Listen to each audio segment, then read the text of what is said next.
Hi, welcome once again to my restoration of a Konica C35 automatic light seals. Thanks very much for tuning in. This is episode 4 and it turns out it's going to be the final one.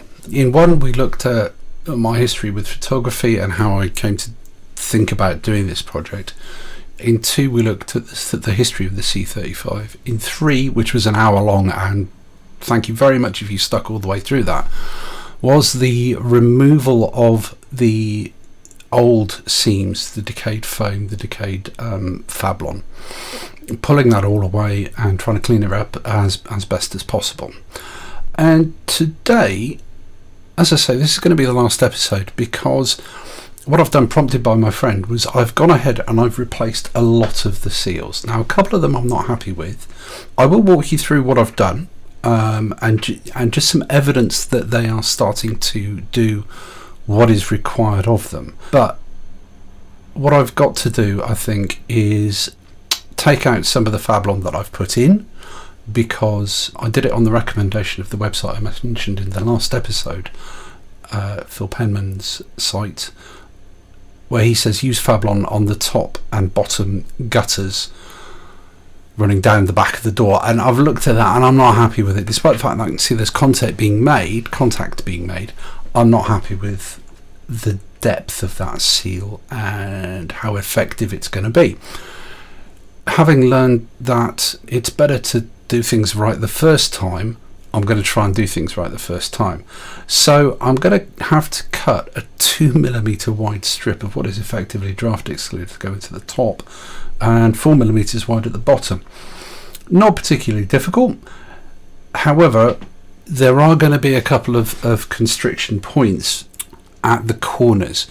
I will show you those in a minute when we go through and we assess what's going on, and also as I remove the Fablon, just checking to make sure I've got the right tool there. So without further ado, on with the repair.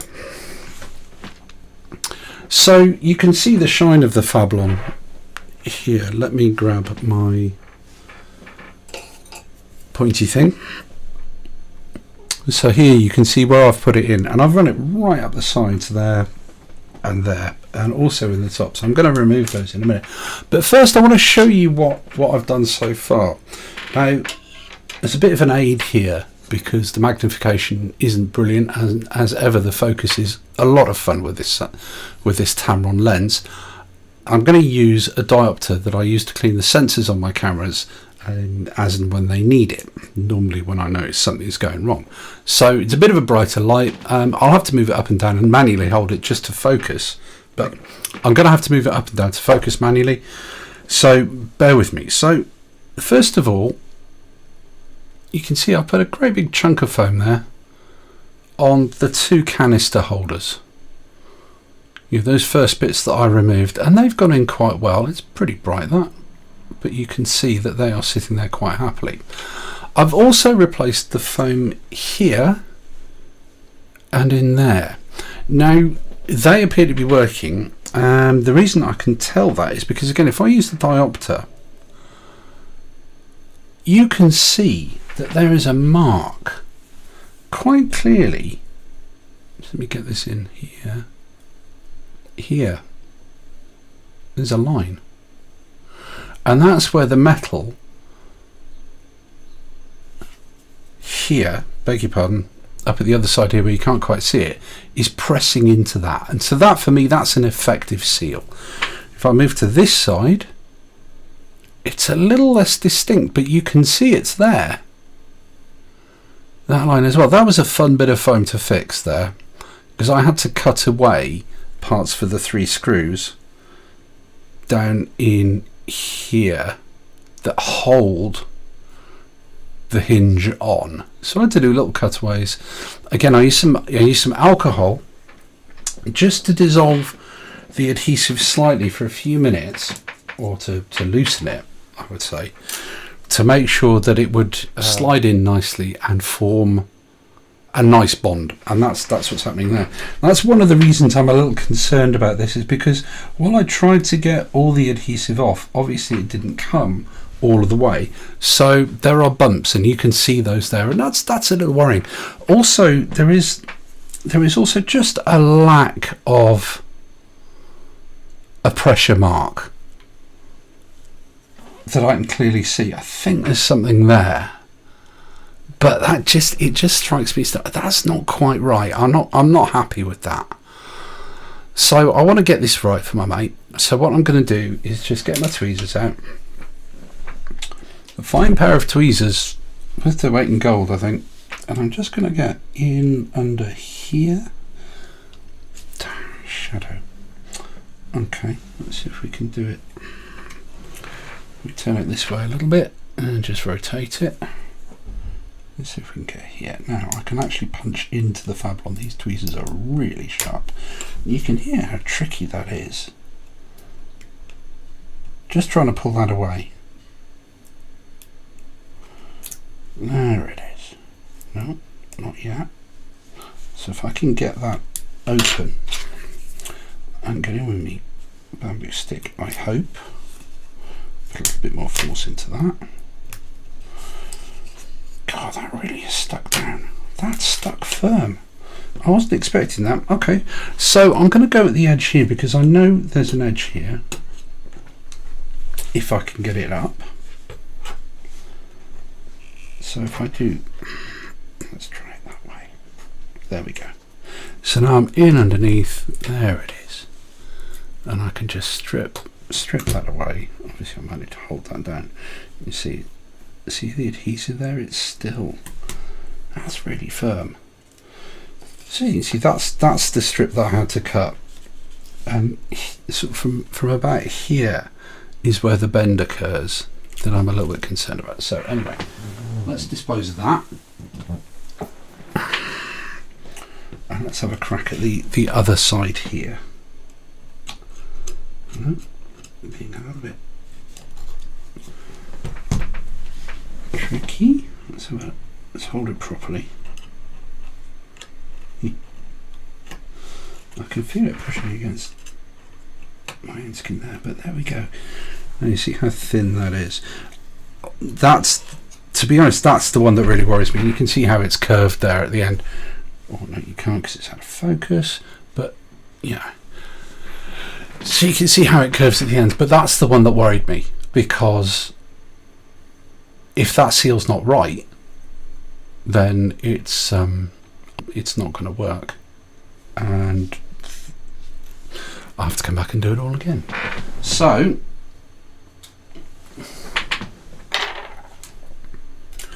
what I have to do now is cut the strips of foam.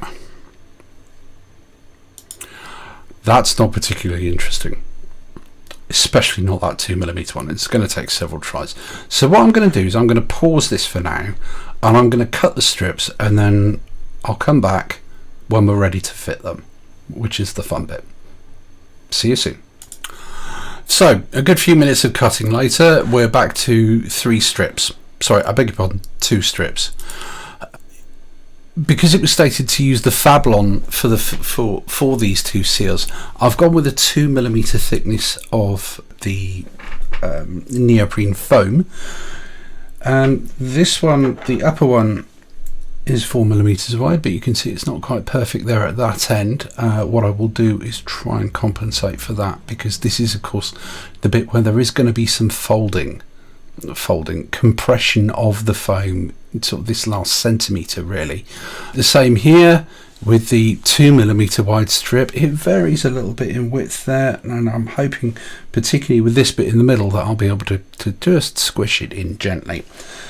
This end here looks like there shouldn't be any problem, and the same with that end there. You can see they're 130mm long, which is about the full width of the back of the camera. So let's pop the ruler out of the way, bring in the camera, and here we go. So I think what I'll do is, just to get my eye in, is I'll do the larger one first. So if you put the smaller one on one side, always the fun bit of trying to get the back off the foam. Much easier though than the Fablon. The Fablon was a bit of a pain, to be honest. Now I'm going to go with this without softening the alcohol, because I shouldn't need to move, softening the adhesive with alcohol, because I shouldn't need to move it. But even so, I'm going to have to just try and use the scalpel to get in underneath the backing foam, because it's quite, but the adhesive's pretty strong. So there we go. Now I'm not going to pull it all the way off, because I'm going to fit the end first to get my bamboo skewer. Try not to let that bottom part make contact until I'm ready. So maybe I've pulled the backing off just a little far, but this adhesive is tenacious, I think is the word to use. I'm just going to shine the diopter on that just to make sure that we're getting, that's getting right into the corner. Now I can see that that is, and there you go, you can see that as well there. So I've managed to get it sitting into the corner quite happily. So I'm going to just proceed with it. And oh no, that really wants to come out there immediately. So resight it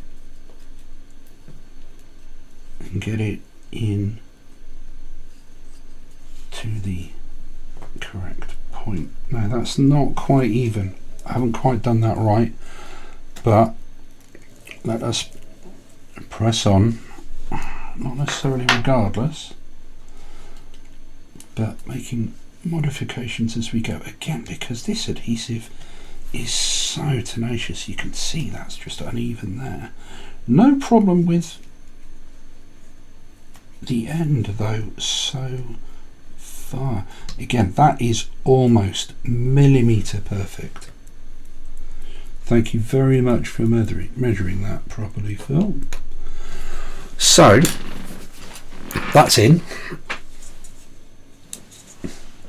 It's slightly narrow at that point there. You can see there is a gap. Now the corresponding part of the back looks like that should hold that, but of course the way to check is just to close it. Okay, so that's closed. Now that's okay. You see that gap there? That's interesting. I hadn't expected that. And there wasn't the resounding kind of click when that closed. It's very, very, very pleased to spring open again. Now, what we're looking for is a mark. And I can see there's a series there. Does it look like there's a line there? That's the concerning thing. Let's try it again. Push them in nice and tight there. Give it a good push. Again, talking to my friend, he says this has been to Norway. I think he said Peru as well. So it's travelled, because I looked at the front again, and you can see this is bent. It's bent here. It's not. To be honest, I'm surprised it still works. But that's a heck of an impact it's had there. And when I mentioned it to him, he said, "Oh yeah, this camera's been adventuring." New Zealand as well. So Norway, New Zealand, Peru. Let's get the high-tech lithium-ion battery camera prop back in there, and let's have a look at the second bit, the upper part of the guttering. Okay, having a similar sort of issue. Let's try the tweezers this time rather than cutting a hole in the back. That's better. Or it will be as soon as it works. Now I've just torn the foam. It shows how, despite the fact it's really robust stuff, it's actually quite flimsy. You see that? I've torn it. I'm going to proceed again, because if I'm not happy with the result, I will pause things again, cut another piece of foam, and on we go. Now I'm going to go the same way. Start at this end. Just press that on. Now Now I know that I can't fit the blunt end of this skewer in. We discovered that in the last episode, but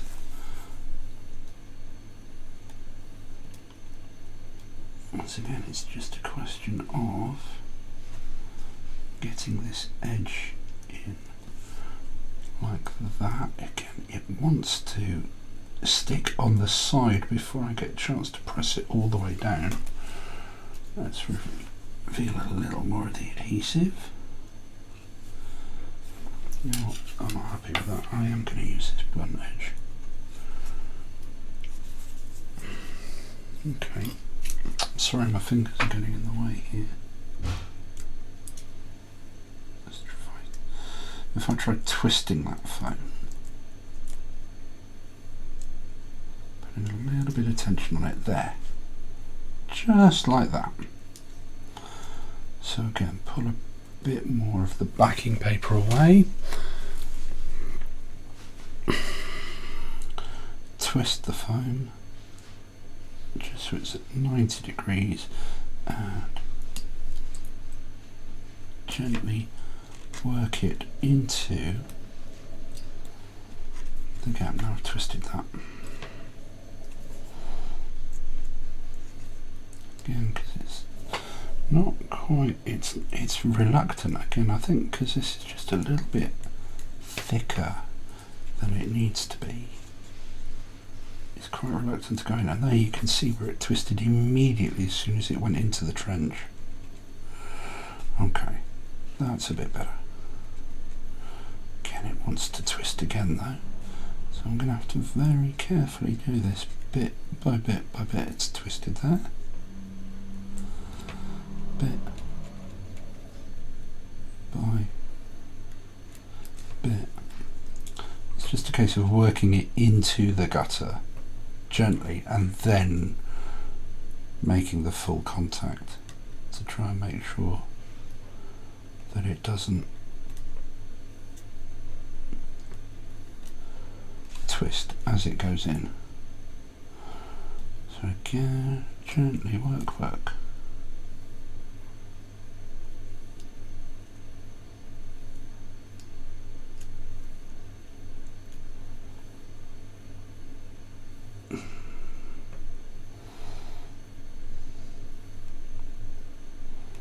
Gently working it in. I'm going to concentrate quite hard on this, and then the eyesight isn't helping. Let's pull that right off. Let's go back and press that in all the way. Now, could this have been made a little bit easier by me using a little bit of alcohol, swabbing a little bit of alcohol onto the adhesive? Possibly. But again, something to work on, work out. It's a bit more light there. See, again, it wants to twist, so recognising that it wants to twist and then trying to compensate for that by introducing the side where it wants to twist to the trench first. That seems to be helping.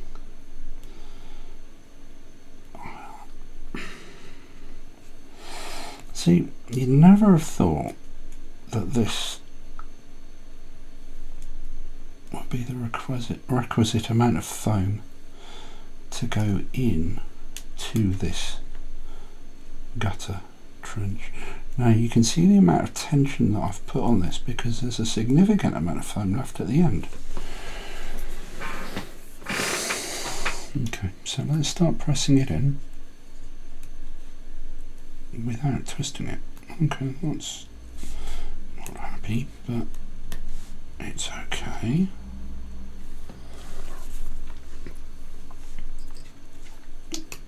So, alright, that's all sticking nicely. We've got a bit extra here. I've got a different tool. I'm just going to use that just to cut that piece there. Just like that. And away it comes. Right.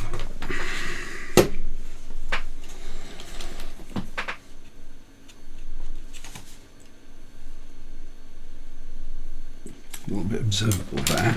So let's close it.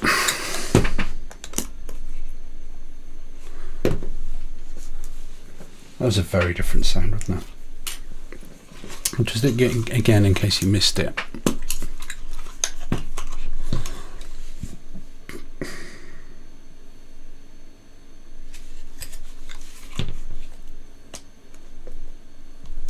Virtually no noise at all on that closure now. Once more. If nothing else, it sounds a lot better. But that was a bit easier than I thought it was going to be, and effectively marks the sort of the completion of this phase of the project of the restoration of this camera. What I'm going to do now is give it back to my friend, and I bought some film for him last weekend, and he'll pop the film in and hopefully go and start taking photos.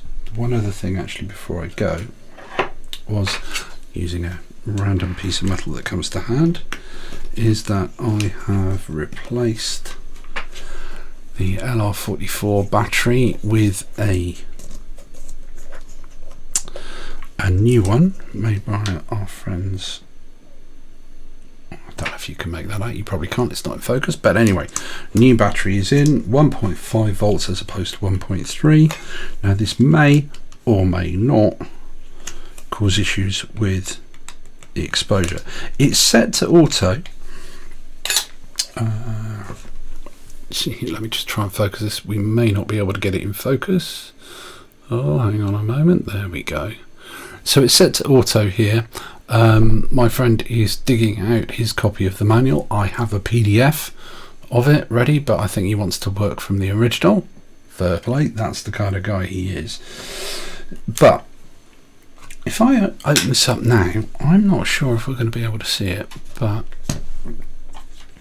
let's put a bright light source behind the viewfinder. Oh, I don't think we can. Let's try the front. No, we can't see it, which is unfortunate because there's a rather lovely light meter, I beg your pardon, the exposure meter down the right hand side, and watching that needle move up and down is something to see. But for now, this stage of the restoration of this absolutely lovely camera is complete, and I look forward to seeing the results of the pictures taken with it. It's been quite a long series of videos, this for me anyway. I hope you've managed to stick through to the end of it, and there will be another update as and when the pictures are taken, and you get to see the results.